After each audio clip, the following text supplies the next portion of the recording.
Hi everyone, I'm Shelly and you're watching There's No Place Like Home. Today I thought that I would give you an update on our seasonal homeschool, which I made a video about 5 months ago. We are halfway through our homeschool year. We have completed 18 weeks and I just wanted to share with you what I've learned about what our new homeschooling style is.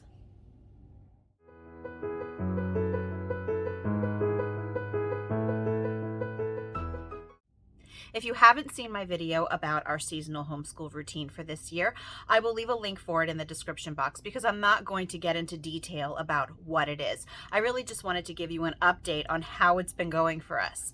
So in a nutshell, our seasonal homeschool is simply that we are using 3 different homeschooling styles, each one for a 12-week period. So 12 weeks of an almost unschooling approach, and then 12 weeks of what I call foundational homeschooling, and then another 12 weeks of unit studies or a more Charlotte Mason style. So far we have completed 18 weeks, as I mentioned in the intro, and we've done 6 weeks of the almost unschooling routine and then 12 weeks of the foundational homeschooling. Since we start our homeschool year, our new homeschool year, the second week of July every year, I thought that it would be best to do an almost unschooling approach. Unschooling, if you aren't familiar with it, is just basically living as if school didn't exist. And the summertime in my area where I live is really the perfect time to do this. We have so many trails, we have so many bike paths, canals. It's just a really beautiful place to live. So I thought to myself, why have the kids start out their school year, and just have to do stuff inside all the time? No, let's take advantage of that, and we can spend a lot of time doing nature studies. So really for our almost unschooling, so for our first 6 weeks of school, all we really did was Bible. We start our school day with that every single day, no matter what. So they did Bible. They had to do silent reading, a little math workbook that's kind of like drills, and then everything else was just self-directed learning. But as I mentioned, a lot of times that really did include all of us going out as a family and just exploring our town, exploring the nature around us, checking out the mountainsides, going to the creek. And so our almost unschooling approach was phenomenal. I really had a good time with my children doing that. My children had a really good time with that, and I have no complaints about that at all. So now we have actually finished 12 weeks of foundational homeschooling, because I'm going to reserve the other 6 weeks of almost unschooling for the end of our homeschool year when it is warmer out again. It's too cold right now to really enjoy a lot of that stuff. So we have completed 12 weeks of our foundational homeschooling. And foundational homeschooling is really basically the basics, everything that is most important that you need to know so that you can teach your children to know how to go about and get information on their own. So what that is reading, writing, and arithmetic. So it has been Bible and read aloud, spelling, and they have done a language arts workbook and a math. Well, we use CTC Math, so they've done a ctcmath.com website every day.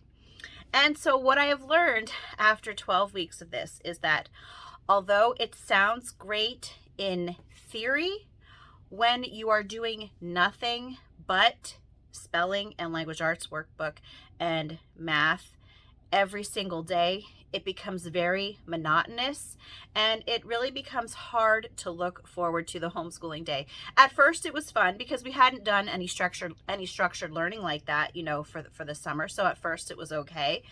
But then after a while, it just started to get really old because we had no variety in our routine, and we were always very used to having a variety in our routine. So at this point in time, I'm going to continue using a seasonal homeschool.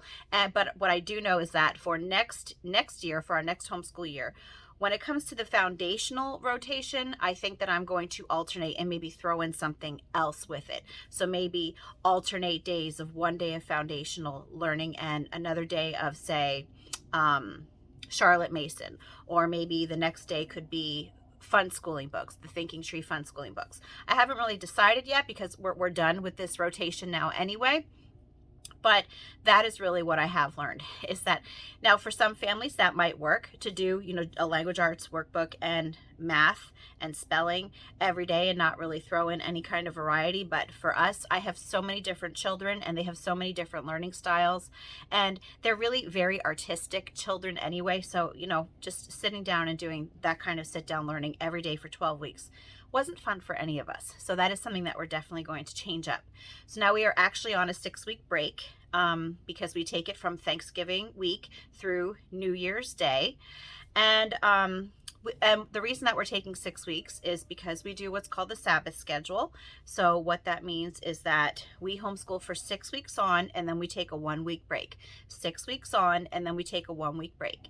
Then we take 6 weeks from Thanksgiving through New Year's Day, like I just mentioned, and then another 6-week break from like the end of spring to the second week of July, which is when we start back up again. So after New Year's, when we start back up, we are going to be doing the unit study rotation. And if you don't know what a unit study is, I will leave some videos in the description box about that as well, because at this point in time, I'm not going to really talk about what unit studies are. I'm just going to assume that you do know what they are. What I have learned, though, is that I don't know if I'm going to do unit studies every single day. I might decide to do maybe alternate, like I'm going to with foundational learning, maybe throw in something different. So I might alternate unit study day with fun schooling, unit study day, fun schooling. Something that I'm really going to have to think about and pray about over our vacation. Nothing is really set in stone when it comes to that, but when you're homeschooling, nothing should be set in stone anyway. You have to be flexible. That's the most important thing to remember, is to be flexible, because you never know what is going to happen. I can assure you of that, because the last few months for me have been crazy, which really has led to me having a lot less videos than I used to do. I'm hoping that at some point I'm able to start increasing the volume of my videos again. But yeah, the craziness has set into my life, and I've just learned to accept it as, a season. Anyway, that's all that I have for you today. If you like this video, give it a thumbs up. If you haven't subscribed yet and would like to hear more of what I have to say, I would love if you would do that. If you have any questions or comments, you can leave one either here or over on Instagram. And if you like my work and would like to check out my Patreon page, I will leave a link in the description box for that as well. And I hope you have a great day.